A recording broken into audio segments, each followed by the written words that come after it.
स्वागत है आपका श्री शक्ति क्लासेज में। स्थिर विद्युत की लेक्चर सीरीज में वो कल हमने अध्ययन किया था गाउस के नियम के कुछ अनुप्रयोग थे, जिनमें से हमने दो का अध्ययन कर लिया था।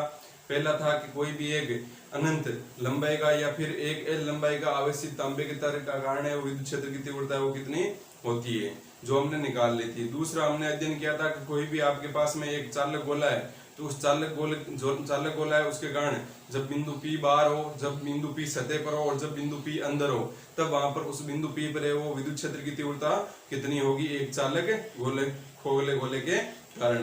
तो आज है वो हमारा जो तीसरा गाउस के नियम का अनुप्रयोग रहेगा वो रहेगा हमारा के अनंत विस्तार की समरूप आवेशित चालक प्लेट के कारण विद्युत क्षेत्र ज्ञात करना, या विद्युत क्षेत्र की तीव्रता हमारे को ज्ञात करनी है। तो देखो किस प्रकार से ज्ञात करेंगे। आज हमारे पास में अनंत विस्तार की समरूप आवेशित चालक प्लेट है। क्या है? चालक प्लेट है हमारे पास में। तो हम लेते हैं एक चालक प्लेट, ये हमारी चालक प्लेट। अब देखो कौन सी है ये चालक प्लेट? चालक है ना, देखो चालक आ रहा है ना, और चालक में जब भी हम क्या करते हैं, प्लेट को आवेश देते हैं, तो वो जो प्लेट को आवेश दिया गया है वो किस प्रकार से आपका वितरित होता है, वो होता है आपका पूरे पृष्ठ पर क्या हो जाता है, फैल जाता है ना। तो इसका मतलब यहाँ पर है जो हम आवेश देंगे प्लस या जो भी आवेश देंगे वो क्या हो जाएगा, इस पर एक समान रूप से वितरित हो जाएगा इसके पृष्ठ पर। तो ये इस प्रकार से एक चालक प्लेट है जिस पर प्लस आवेश देने पर उस पर एक समान रूप से क्या हो गया, वितरित हो गया। हमारे को क्या करना है, इसे आवेशित चालक प्लेट के कारण एक बिंदु P हमारे को दे रखा है, इस बिंदु P पर हमारे को क्या ज्ञात करनी है, विद्युत क्षेत्र की तीव्रता या विद्युत क्षेत्र है वो ज्ञात करना है। तो हम ज्ञात कर सकते हैं आसानी से। तो यहाँ पर बिंदु P है, मान लो ये इस प्रकार से, ठीक है, और ये दूरी मान लो। चलो यहाँ पर एक बार हम ऐसे ही करते हैं। यहाँ पर आगे देखो, अब यहाँ पर सबसे पहला हमारा कार्य क्या होता है कि जब भी हमारे को विद्युत क्षेत्र ज्ञात करना होता है, तो जैसे कोई भी जैसे वस्तु आ गई हमारे पास में, अभी चालक प्लेट आ गई, तो इस पर हमारा सबसे पहले कार्य होगा कि यहाँ पर जो आवेश का वितरण हुआ वो कैसा वितरण हुआ, रेखीय आवेश का वितरण हुआ है या पृष्ठीय आवेश वितरण हुआ है या फिर आयतन आवेश वितरण हुआ है। तो देखो यहाँ पर सीधी सी बात है, जो हम कोई भी चालक प्लेट होगी उसको आवेश देंगे तो वो क्या होगा, इस प्लेट पर तो जो आवेश है वो कैसा होगा, उसके पृष्ठ पर ही वितरित होगा ना। तो यहाँ पर प्लेट पर आवेश पृष्ठ पर वितरित होगा, इसलिए यहाँ पर हम लिखेंगे कि पृष्ठीय आवेश वितरण से, पृष्ठीय आवेश वितरण से, पृष्ठीय आवेश वितरण से क्या होगा, पृष्ठीय आवेश वितरण क्या होता है, सिग्मा बराबर Q/S। तो यहाँ से Q बराबर क्या आ जाएगा, सिग्मा S। अब हम यहाँ पर क्या करते हैं, गाउस का नियम लगाते हैं। तो गाउस का जो नियम है वो क्या होता है आपका, गाउस का नियम होता है फाई बराबर होता है आपका कुल नेट आवेश। तो फाई बराबर क्या लिख लेते हैं पहले, गाउस के नियम से, गाउस के नियम से। तो गाउस के नियम से क्या होगा, फाई बराबर Q/ε0।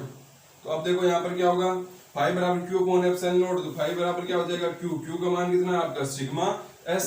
तो सिग्मा S/ε0 ये आ गया हमारे पास में पहला फाई। भाई यही कार्य होता है ना। सबसे पहले हम क्या करते हैं, पृष्ठीय आवेश वितरण या जो भी आवेश हमारा वितरण होता है उसको हम लिखते हैं। फिर हम क्या करेंगे, गाउस का नियम है उससे हम क्या निकालेंगे, फ्लक्स निकाल लेंगे। और गाउस के नियम से तो फ्लक्स निकालना बहुत ही आसान है, सीधा जो इसके अंदर मतलब टोटल नेट आवेश है अपॉन क्या कर देंगे, अपॉन कर देंगे। तो इस प्लेट के कारण जो भी विद्युत फ्लक्स होगा वो हमारे पास में आ जाएगा। अब हमारे क्या करना है, बिंदु P पर विद्युत क्षेत्र की तीव्रता ज्ञात करनी है। और बिंदु P पर विद्युत क्षेत्र की तीव्रता ज्ञात करने के लिए पहले हमारे को क्या बनाना पड़ेगा, यहाँ पर एक गाउसीय पृष्ठ है उसकी कल्पना करनी पड़ेगी। तो इस पर जो हमारा गाउसीय पृष्ठ होगा, जो गाउसीय आपका पृष्ठ बनेगा वो किस प्रकार से बनेगा, हम यहाँ पर बना लेंगे इस P बिंदु को लेते हुए यहाँ पर एक बेलनाकार गाउसीय पृष्ठ। तो ये इस प्रकार से हम बेलनाकार गाउसीय पृष्ठ बनाएंगे। अब इसी प्रकार से क्यों बनाया भाई, इसको ऐसे भी तो बना सकते थे ना, ठीक है। जब ऐसे बनाते हैं ना यहाँ पर, जब इस प्रकार से, तब यहाँ पर देखो इसकी लंबाई कितनी है हमारे को पता नहीं है, क्योंकि अनंत विस्तार की है, वही इसकी लंबाई फिक्स नहीं है, इसलिए हमने इसको इस प्रकार से बनाया। तो आप कैसे बनाओ वैसे बनाओ, लेकिन आसान थोड़ा सा ये रहेगा। तो हम ऐसे इसी तरीके से बनाएंगे। जो हमारा रेखीय आवेश वितरण होता है उसमें तो हम इस प्रकार से बना लेते हैं यहाँ पर, क्योंकि बिंदु यहाँ पर P होता था, फिर वहां पर ये इस प्रकार से। वैसे बनाओगे आप तो भी कोई नहीं, आपका आंसर वही आने वाला है, लेकिन इससे थोड़ा सा आसान रहता है, इसलिए हम यही वो क्या बनाएंगे, बेलनाकार गाउसीय पृष्ठ बनाएंगे। अब इस गाउसीय पृष्ठ बनाते ही हमारे यहाँ पर क्या लिखना पड़ेगा, हमारे को क्या बनाना पड़ेगा, यहाँ पर हमारे को देखना पड़ेगा कि यहाँ पर से कितना विद्युत फ्लक्स गुजर रहा है, इस गाउसीय पृष्ठ में से कितना विद्युत फ्लक्स गुजर रहा है। तो यहाँ पर क्या करेंगे, हम सबसे पहले बनाएंगे यहाँ पर एक क्या बना देंगे, यहाँ पर एक क्षेत्रफल अल्पांश बना लेंगे। और ये क्षेत्रफल अल्पांश है ds है, इसका ds वेक्टर है, मतलब क्षेत्रफल सदिश कुछ इस प्रकार से हो गया यहाँ पर, ठीक है। एक और अल्पांश लेते हैं जो इस प्रकार से यहाँ पर लेते हैं कि इसमें से कितना वो क्षेत्रफल जो विद्युत फ्लक्स है वो गुजरेगा, तो यहाँ पर हो गया आपका ds2 वेक्टर।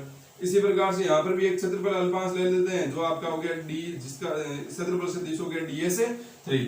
अब बताओ विद्युत क्षेत्र किस साइड में होगा, इसकी बात करें तो विद्युत क्षेत्र किस साइड में होगा, प्लस आवेश है, प्लस आवेश के कारण कोई भी बिंदु आवेश होता है उस पर जो विद्युत फ्लक्स होता है वो कैसे होता है आपका लंबवत बाहर की ओर होता है। तो यहाँ पर भी क्या हो जाएगा, लंबवत बाहर की हो जाएगा, मतलब जो आपका ई वेक्टर आएगा वो कुछ इस प्रकार से आएगा। तो यहाँ पर पहले लिख लेते हैं कि भाई क्षेत्रफल अल्पांश के कारण, क्षेत्रफल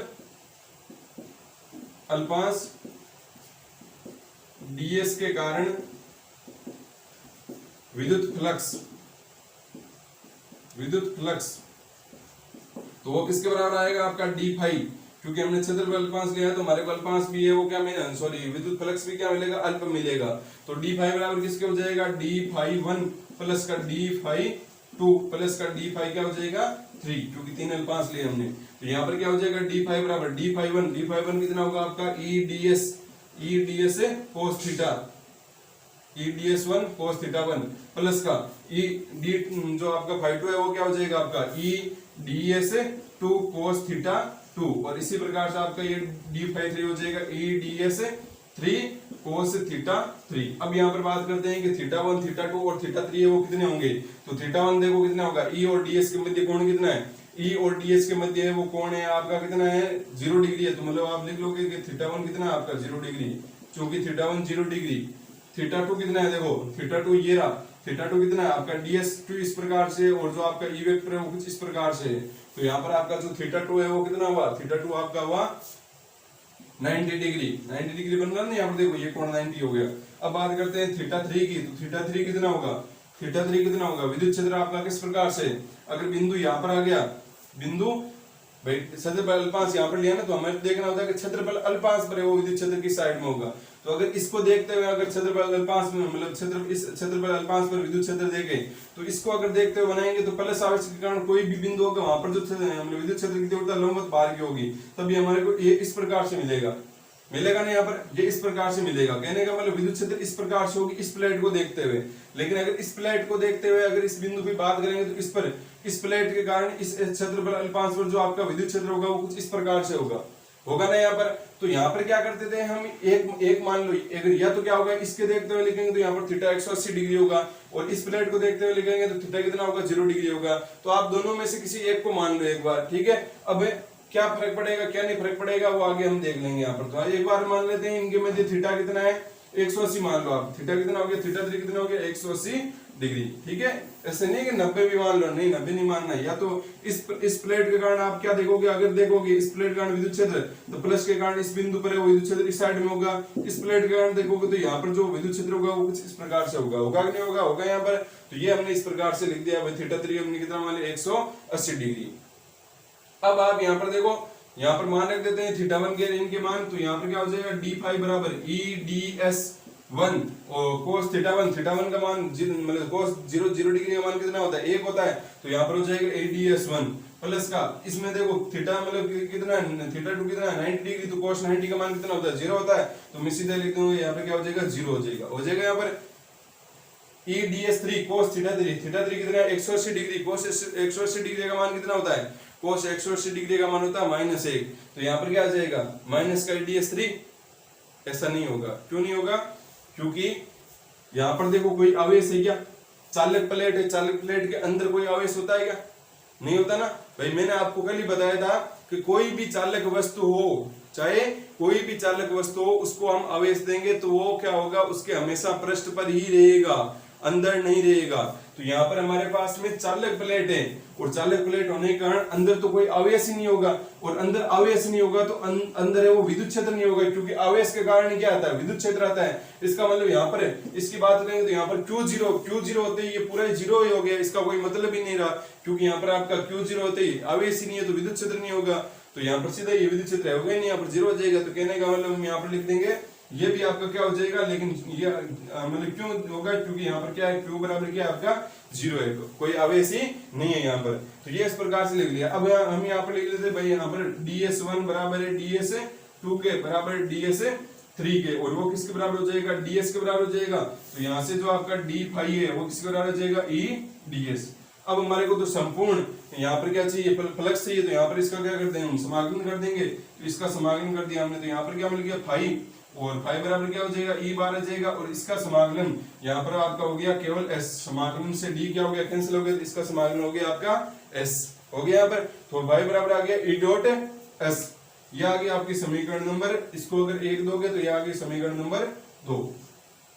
तो अब देखो समीकरण 1 व 2 से, समीकरण 1 व 2 से, तो समीकरण 1 और 2 से क्या पता चल रहा है, फाई बराबर क्या आपका, फाई बराबर 1 है sigma S upon epsilon not, और 1 है आपका ई डॉट एस, तो यहाँ पर ई डॉट एस बराबर क्या हो जाएगा sigma S upon epsilon not, S से एस कैंसिल हो गया, और ई बराबर क्या आ गया सिग्मा अपॉन एप्सिलॉन नॉट, और ये क्या आ गया आपकी विद्युत क्षेत्र की तीव्रता आ गई, या विद्युत क्षेत्र आ गया ना।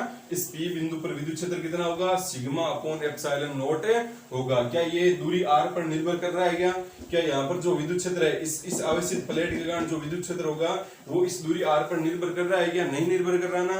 तो ये जो बिंदु P यहाँ पर होगा, चाहे यहाँ पर हो कहीं पर भी हो, इस पर जो विद्युत क्षेत्र की तीव्रता है वो क्या रहेगी आपकी सिग्मा अपॉन एप्सिलॉन नॉट ही रहेगी। तो ये हमने देख लिया कि अनंत विस्तार की समरूप आवेशित चालक प्लेट के कारण, समरूप आवेशित चालक प्लेट के कारण, ठीक है, जो आपकी प्लेट है वो समरूप आवेशित है और चालक प्लेट है। तो चालक प्लेट होगा तो यहाँ पर आवेश एक समान रूप से आपका इस प्रकार से पृष्ठ पर है वो वितरित है हो गया, अंदर है वो आवेश नहीं देगा। प्लेट है, प्लेट में ध्यान रखना आवेश पृष्ठ पर ही वितरित होता है। एक प्लेट लोगे तो प्लेट है वो आवेश पृष्ठ पर ही वितरित होगा, उसका आयतन नहीं होगा हमारे पास में, क्योंकि उसकी लंबाई चौड़ाई होगी केवल, ठीक है। तो यहाँ पर इसके पृष्ठ पर ही होगा, प्लेट जब आए तो उसके पृष्ठ पर ही है वो क्या होगा आवेश का वितरण होगा। और अगर चालक प्लेट की बात आ गई तो फिर उसका आवेश इस प्रकार से यहाँ पर रहेगा, अंदर बीच में नहीं रहेगा। तो ये हो गया हमारा अनंत विस्तार की समरूप आवेशित चालक प्लेट के कारण विद्युत क्षेत्र। अब आगे हम पढ़ते हैं, या उससे पहले पढ़ने से पहले पढ़ते हैं, यहाँ पर देख लो कि क्या ई आर पर निर्भर कर रहा है। तो अगर आप ई और आर के मध्य ग्राफ बनाओगे, ये मान लो आपका ई है और ये आर है, तो इनके मध्य ग्राफ बनाओगे तो बताओ क्या है, क्या ये जो ई है या इस साइड में ई लिख दो और ये आर हो गया, ठीक है। तो क्या ई आर पर निर्भर कर रहा है, यहाँ पर नहीं निर्भर कर रहा है। तो इसका किस प्रकार से आ जाएगा, जब भी कोई एक राशि दूसरी राशि पर निर्भर नहीं करती है तो क्या होता है, इसी प्रकार से आता है ना। यहाँ पर देखो आर का मान पहले 0 था तब भी ई उतना ही है, आर का मान कुछ बढ़ गया तब भी ई उतना ही है, आर का मान कुछ और बढ़ गया तब भी ई उतना ही है। कोई परिवर्तन आ रहा है क्या, कोई परिवर्तन नहीं आ रहा ना। इसका मतलब ये कुछ ई और आर के मध्य वो ग्राफ है बन गया यहाँ पर। तो इसको भी ग्राफ को भी आपको ध्यान में रखना है। चलो अब आगे करते हैं हम चौथा अनंत विस्तार की। इस बार हमारे पास हो जाएगी अचालक प्लेट के कारण विद्युत क्षेत्र की तीव्रता, या फिर पैरा विद्युत प्लेट के कारण विद्युत क्षेत्र की तीव्रता। तो अब ये पढ़ेंगे हम अनंत विस्तार की समरूप आवेशित अचालक प्लेट के कारण है वो विद्युत क्षेत्र की तीव्रता। तो सबसे पहले बनाते हैं यहाँ पर पहले प्लेट को। तो ये आपकी प्लेट है। अब देखो प्लेट इस बार है वो कौन सी है, प्लेट है चालक प्लेट है, अचालक प्लेट है। अचालक प्लेट है ना, तो इसका मतलब जो आपका आवेश होगा वो कहाँ पर रहेगा, अंदर भी तो रहेगा ना यहाँ पर इस प्रकार से। तो आवेश वो कुछ इस प्रकार से आपका पूरा फैल जाएगा, लेकिन फैलेगा किस पे, पृष्ठ पे फैलेगा ना यहाँ पर। तो यहाँ पर भी आपका पृष्ठीय आवेश घनत्व है या पृष्ठीय आवेश वितरण ही लगेगा। तो ये कुछ इस प्रकार से आपका आवेश का वितरण हो गया। जब इसको हम कौन सा आवेश दिया, प्लस क्यू आवेश दिया यहाँ पर। तो ये इंपॉर्टेंट चीज है जिसको आपको ध्यान में रखना है। यहाँ पर भी आप क्या लोगे, यहाँ पर भी आप पृष्ठीय आवेश घनत्व ही लोगे। तो वही ये क्या हो गया आपकी समरूप आवेशित अचालक प्लेट। चालक प्लेट को कैसे होता है, चालक प्लेट आवेश केवल कहां पर होता है, यहाँ पर ही होता, अंदर नहीं होता। लेकिन अगर अचालक प्लेट आ गई तो यहाँ पर भी आपका क्या रहेगा, आवेश रहेगा। तो इसके कारण कोई पी बिंदु यहाँ पर है, उस पर हमारे को क्या ज्ञात करनी है, विद्युत क्षेत्र की तीव्रता है वो ज्ञात करनी है। तो सबसे पहले तो हम यहाँ पर लिख लेते हैं, वही सबसे पहला कार्य क्या होता है, आपको आवेश वितरण लिखना है, फिर आपका गाउस का नियम से जो फाई है वो निकालना है, फिर आपके पास में दूसरा फॉर्मूला है उसके माध्यम से आपको वो फाई निकालना है। बिल्कुल आसान है, तरीके से करोगे तो आसान है, आपका आराम से हो जाएगा। यहाँ पर 3 स्टेप है, 3 स्टेप को फॉलो करते जाना है, आपके सारे क्वेश्चन है वो सॉल्व होते जाएंगे। आपको फाई निकालना है, पहले आवेश वितरण, फिर फाई, फिर दूसरा फाई जो आपका अलग नियम से आया है वो। तो यहाँ पर सबसे पहले हम वितरण देखेंगे। तो यहाँ पर वितरण है वो आपका कौन सा, पृष्ठीय आवेश वितरण है। प्लेट जब भी होगी तो जो प्लेट जब भी होगा मतलब आवेश का वितरण है वो पृष्ठीय आवेश घनत्व से ही होगा। तो पृष्ठीय आवेश वितरण से, पृष्ठीय आवेश वितरण से क्या होगा, सिग्मा बराबर क्या होता है, क्यू अपॉन एस। तो यहाँ से क्यू बराबर क्या आ जाएगा, सिग्मा इंटू एस। अब यहाँ पर देखो पृष्ठीय आवेश घनत्व लिखे, आप लिखो गाउस के नियम से। तो गाउस के नियम से क्या होगा, फाई बराबर क्या होता है, फाई बराबर होता है क्यू अपॉन एप्सिलॉन नोट। तो यहां से क्या हो जाएगा, देखो फाई बराबर हो जाएगा आपके पास में, फाई बराबर हो जाएगा क्यू, क्यू का मान कितना है सिग्मा एस, तो sigma S upon epsilon note. तो ये आ गया आपका फाई का मान, मतलब समीकरण 1 आ गई। अब क्या निकालना है हमारे को, अब हमारे को P बिंदु पर विद्युत क्षेत्र की तीव्रता ज्ञात करनी है, और P बिंदु पर विद्युत क्षेत्र की तीव्रता ज्ञात करने के लिए हम किसकी कल्पना करेंगे, एक गाउसीय पृष्ठ की कल्पना करेंगे, और उस पर हम क्या लेंगे, मतलब 3 क्षेत्रफल अल्पांश लेंगे, और फिर वहां पर हम E वेक्टर और DS वेक्टर उनके मध्य कोण देखेंगे कि कितना आपका कोण बन रहा है, और उसका आधार पर हम यहाँ पर वो फाई निकाल लेंगे समाकलन करते हुए। तो यहाँ पर बनाते हैं वही, यहाँ पर भी आपको कौन सा बनाना है, यहाँ पर भी आपको बेलनाकार गाउसीय पृष्ठ ही बनाना है। तो ये इस प्रकार से हमने बेलनाकार गाउसीय पृष्ठ बनाया। क्षेत्रफल अल्पांश ले लेते हैं, एक यहाँ पर ले लेते हैं, ये हो गया आपका DS2 वेक्टर हो गया, एक यहाँ पर ले लेते हैं क्षेत्रफल अल्पांश, ये हो गया आपका DS1 वेक्टर हो गया, और एक यहाँ पर ले लेते हैं क्षेत्रफल अल्पांश जो हो गया आपका DS3 वेक्टर। ठीक है, अब यहाँ पर देखो क्षेत्रफल अल्पांश DS के कारण, क्षेत्रफल अल्पांशों DS के, ये क्षेत्रफल अल्पांशों के कारण विद्युत फ्लक्स कितना होगा आपका, d फाई बराबर क्या होगा, d फाई 1 प्लस का d फाई 2 प्लस का d फाई 3। अब यहाँ पर देखो क्या हो जाएगा, d फाई बराबर d फाई 1, तो यहाँ पर देखो d फाई 1 कैसा आएगा, d फाई 1 आएगा EDS cos थीटा से। तो पहले तो हमारा कौन चाहिए यहाँ पर, या पहले E चाहिए, तो इस किस साइड में बताओ, ये आपका प्लस आवेश है, प्लस आवेश के कारण इस बिंदु पर जो कोई भी प्लस आवेश होता है उस पर कोई भी बिंदु होता है, तो इस प्लस आवेश के कारण इस बिंदु पर जो विद्युत क्षेत्र की तीव्रता होगी वो क्या होगी, लंबवत बाहर की ओर होगी। अगर यहाँ पर माइनस होता तब इस बिंदु पर जो विद्युत क्षेत्र की तीव्रता है वो क्या होती है, लंबवत अंदर की ओर होती है। ये तो हम पहले जो चैप्टर है उसके अंदर पढ़ चुके हैं, आसान से सिंपल भाषा में हमने समझाया था यहाँ पर आपको। ठीक है, अब देखो यहाँ पर क्या हो जाएगा, d फाई 1, तो d फाई 1 लिखते हैं क्या होगा आपका EDS1 vector cos theta 1 plus का ये क्या हो जाएगा आपका EDS2 वेक्टर हटा देते हैं ना, कोस थीटा लगा दिया यहाँ पर। ठीक है, क्या हो गया कोस थीटा 2, और इसी प्रकार से क्या हो जाएगा आपका EDS कोस थीटा 3। ठीक है, अब यहाँ पर देखो थीटा 1 कितना है, थीटा 1 देखो E है वो आपका किस प्रकार से, इसी प्रकार से, मतलब E वेक्टर और DS वेक्टर के मध्य कोण कितना है, 0 डिग्री है। तो यहाँ पर आप क्या लिख दोगे, यहाँ पर थीटा 1 आपका है वो कितना हो गया, 0 डिग्री हो गया। फिर अब आओ यहाँ पर कहां पर, थीटा 2 पर, तो थीटा 2 कितना होगा बताओ आपका, थीटा 2 कितना होगा, थीटा 2 यहाँ पर देखो DS2 इस प्रकार से, E वेक्टर कुछ इस प्रकार से होगा ना यहाँ पर, तो मतलब थीटा 2 आपका कितना होगा, 90 डिग्री होगा। तो थीटा 2 हो गया आपका 90 डिग्री। अब थीटा 3 की बात करते हैं, थीटा 3 कितना होगा, थीटा 3 कितना होगा, थीटा 3 क्या है आपका, DS3 है यहाँ पर, DS3, और यहाँ पर देखो E वेक्टर है वो किस साइड में होगा, तो E वेक्टर है वो आपका, अगर हम यहाँ पर इस अनुसार देखें, क्योंकि हम यहाँ पर इसी के अनुसार इस प्लेट के, मतलब यहाँ पर तो आप कोई सा भी आवेश लोगे तो कोई से भी आवेश के कारण देखोगे, इस पर देखोगे तो इस प्लस के कारण जो आपकी विद्युत क्षेत्र की तीव्रता है वो कुछ इस प्रकार से होगी यहाँ पर विद्युत क्षेत्र की तीव्रता, तो कुछ इस प्रकार से विद्युत क्षेत्र का मिलकर, मतलब DS3 और E के मध्य कोण कितना है आपका, 0 डिग्री है। इस प्लस के कारण लोगे तब आपको वहां पर मोड़ लेना पड़ेगा। ठीक है, ये चीज ध्यान में रखनी है, नहीं तो आप वहां पर मोड़ लेने से अच्छा आप यहाँ पर दोनों के मध्य कोण कितना ले लो, 0 डिग्री ही ले लो। अब यहाँ पर देखो, यहाँ पर Q का मान तो 0 नहीं है ना, पिछले वाला जो पढ़ा था समरूप आवेशित चालक प्लेट के कारण, चालक प्लेट में क्या हो जाता था, जो आपका यहाँ पर जो कोण होता था, सॉरी जो आवेश होता था वो अंदर होता ही नहीं था, इसलिए Q 0 हो गया। Q 0 होते वहां पर क्या 0 हो जाता था आपका, E 0 हो जाता था, और E 0 होता था यहाँ पर ये पूरा ही पार्ट 0 हो गया। लेकिन यहाँ पर है वो आपका आवेश 0 नहीं है, इसका मतलब यहाँ पर कुछ ना कुछ मान आएगा। तो यहाँ पर थीटा कितना है आपका, थीटा 3 कितना है, 0 डिग्री है। थीटा 3 कितना हो गया, 0 डिग्री। अब यहाँ पर मान रखो क्या आएगा, d5 बराबर EDS1 कोस क्या हो जाएगा, 0 डिग्री प्लस का EDS2 कोस कितना हो जाएगा, 90 डिग्री, और प्लस का EDS3 कोस थीटा 3 कितना हो जाएगा आपका, थीटा 3 है 0 डिग्री, मतलब 0 डिग्री हो गया। अब यहाँ से हम लिख सकते हैं कि जो आपका DS1 बराबर होगा DS2 के बराबर होगा DS3 3k, और वो किसके बराबर हो जाएगा, पूरा टोटल किसके बराबर हो जाएगा, ds के बराबर हो जाएगा, क्योंकि हमने सारे जो क्षेत्रफल 5 लिए वो एक समान है लिया है यहाँ पर। तो अब यहाँ से देखो क्या हो जाएगा, d5 बराबर हो जाएगा EDS, ds1 को क्या ले लेता हूँ, ds लिख लेता हूँ, ये कितना हो गया, cos 0 का मान कितना हो गया, 1 हो गया, प्लस का यहाँ पर कितना हो गया, cos 90 का मान कितना होता है, 0 होता है, तो ये पूरा पार्ट 0 हो गया, तो ये हो गया 0, प्लस का ये कितना आएगा, वापस से cos 0 का मान कितना होता है आपका, cos 0 का मान 1 होता है, मतलब ये भी क्या आ जाएगा, ds तरीके से ds ले लेता हूँ, यहाँ पर आ जाएगा आपके पास में EDS आ गया। अब ये कितना हो गया, EDS कितना हो गया, 2EDS, तो यहाँ से क्या हो गया आपके पास में d5 बराबर 2EDS।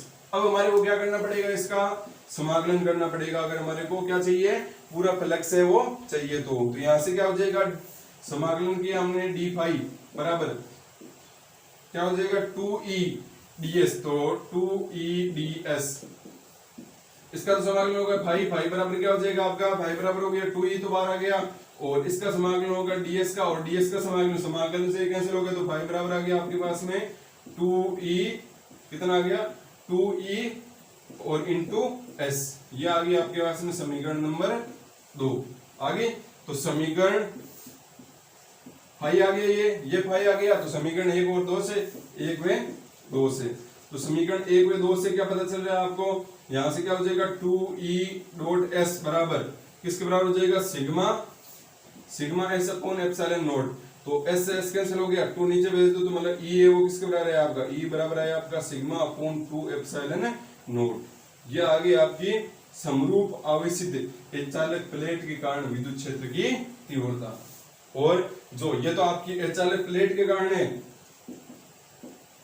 और जो चालक प्लेट के कारण है वो क्या है, E बराबर सिग्मा अपॉन एप्सिलॉन नॉट, ये क्या है आपकी चालक प्लेट के कारण है यहाँ पर।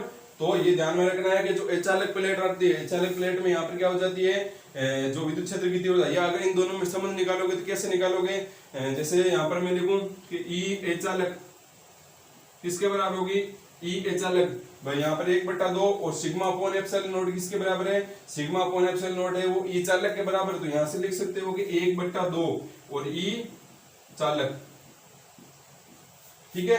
तो यहाँ से आपका क्या हो जाएगा कि जो आपका E चालक है वो किसके बराबर आ जाएगा, इसको 2 की इधर भेज दो, 2E चालक। कहने का मतलब क्या हुआ, यहाँ से क्या पता चल रहा है कि जो आपकी चालक प्लेट के कारण विद्युत क्षेत्र की तीव्रता होगी वो चालक प्लेट के कारण विद्युत क्षेत्र की तीव्रता की कितनी होगी, 2 गुनी होगी, या बोल सकते हो जो आपके चालक जो प्लेट के कारण जो विद्युत क्षेत्र की तीव्रता होगी वो चालक प्लेट के कारण विद्युत क्षेत्र की तीव्रता की कितना गुनी होगी, 1/2 गुना होगी या आधी होगी। तो यहाँ पर जो विद्युत क्षेत्र की तीव्रता है वो चालक प्लेट के कारण जितनी विद्युत क्षेत्र की तीव्रता होती है उससे कितनी होती है, यहाँ पर आधी होती है। अगर चालक प्लेट होती है यहाँ पर, और यहाँ पर मान लेते हैं विद्युत क्षेत्र की तीव्रता 2 न्यूटन प्रति कूलम होती, ठीक है, चालक प्लेट के कारण, तो यहाँ पर अगर चालक प्लेट रख देंगे तो इस P बिंदु पर जो आपकी विद्युत क्षेत्र की तीव्रता है वो कितनी मिलेगी आपको, 1 न्यूटन कूलम में मिलेगी। तो ये आपको संबंध भी यहाँ पर पता चल गया कि संबंध क्या है, ई चालक और ई चालक के मध्य। तो ये हमने पढ़ लिया अनंत विस्तार की समरूप आवेशित अचालक प्लेट के कारण विद्युत क्षेत्र की तीव्रता, जो आपको कुछ इस प्रकार से करनी है। यहाँ पर भी हमने वही 3 स्टेप फॉलो किए थे, पहले आवेश वितरण देखा, फिर यहाँ पर गाउस का नियम लगाया, फिर हमने क्षेत्रफल अल्पांश लिए और क्षेत्रफल अल्पांश लेकर हमने क्या निकाल लिया, यहाँ पर जो विद्युत क्षेत्र है उसको निकाल लिया। तो 3 स्टेप आपको फॉलो करते ही रहना है, यहाँ पर ध्यान रखना है। ये फॉलो करोगे तो आपका कोई सा भी क्वेश्चन में आप अटकोगे नहीं, और ये फॉलो नहीं करोगे तो आपकी गड़बड़ हो जाएगी वहां पर। और ध्यान रखना है जब भी प्लेट आए तो आपको जो आवेश वितरण है वो कौन सा होगा, आपका पृष्ठीय आवेश वितरण ही होगा। तो आज हमने पढ़ लिया समरूप आवेशित चालक प्लेट के कारण विद्युत क्षेत्र और समरूप आवेशित अचालक प्लेट के कारण विद्युत क्षेत्र। और ऐसा फॉर्मूला हमारे पास में एक और आया था ना, किसके कारण आया था, जब हम खोखले चालक गोले को पढ़ रहे थे, तो खोखले चालक गोले के सतह पर भी जो आपका विद्युत क्षेत्र होता है वो कितना होता है, E बराबर सिग्मा अपॉन एप्सिलॉन नॉट ही होता है। तो आगे वो हम जो गाउस के नियम के अन्य जो अनुप्रयोग है उनको आगे के जो वीडियो आएंगे उनके अंदर हमें कंप्लीट करेंगे।